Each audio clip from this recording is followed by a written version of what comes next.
Hello, I am a nerd, and given recent events in America, and how there is one candidate who says he wants to be a dictator, I do believe that I want to show you what the fall of a republic can look like from a nerd's perspective, particularly the Star Wars prequels.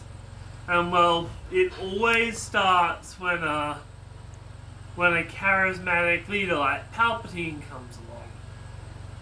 So let me go through the Star Wars prequels and compare them to several historical falls. So, let's start with the beginning. For this video, the beginning will be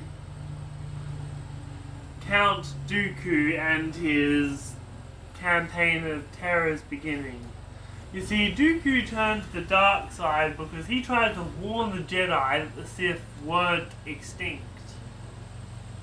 And because the Sith weren't extinct, he was laughed out of the Jedi Order, and even when he came back as a villain, they didn't believe that he was coming back.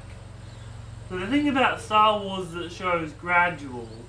The one sane guy that could have brought the Republic back to what it was, Sidious killed him. For these purposes, Qui-Gon Jinn is essentially Bernie Sanders in this one. And basically, it starts off with the Jedi saying, oh no, the Sith cannot come back. They've been gone for 1,000 years and we haven't heard a peep. And then, they go, alright, the Sith are back and now we have to go to war. And something that the Star Wars prequels fails to capture is that falls to the dark side, speaking of republics, is often marked by very, very stupid and silly people. For instance, a lot of Hitler's generals, while being insanely crazy, while being insanely evil, were also very stupid and unstable people. That you could laugh at if they weren't so damn evil. So here's my point. My point is, so it kind of progresses into the Clone Wars phase, and the Republic's doing some scummy stuff at this point, right? The Republic is using flamethrowers on Geonosians. They're committing false surrenders. All the while, Palpatine is sitting in the wings and grooming the Republic's Messiah, Anakin, into becoming darker and darker. Anywho, it all comes to a head when the clone army is made.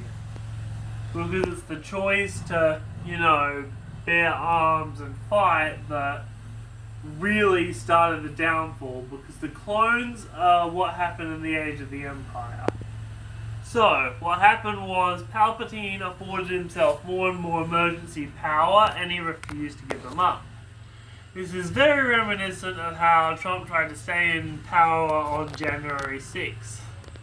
And we do not give credit on this channel for leaving on January 20th. Because he literally sowed an insurrection. So, how did Palpatine's coup attempt, as we call it, was Order 66. And it was an ingenious fictional move. I just want to geek out over the Order 66. So you give the Republic's army, have the Jedi fight beside them, have them call the clones like brothers and sisters, and then have the clones literally gun them down. It's absolutely malicious.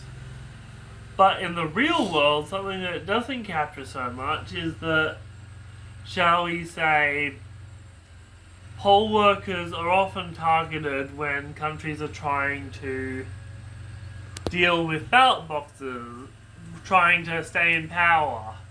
For instance, in the Clone Wars, in real-life America in the post-Civil War period, they did try to restrict access to former slaves for polling stations, asking them for birth certificates when they knew no former slave would have some.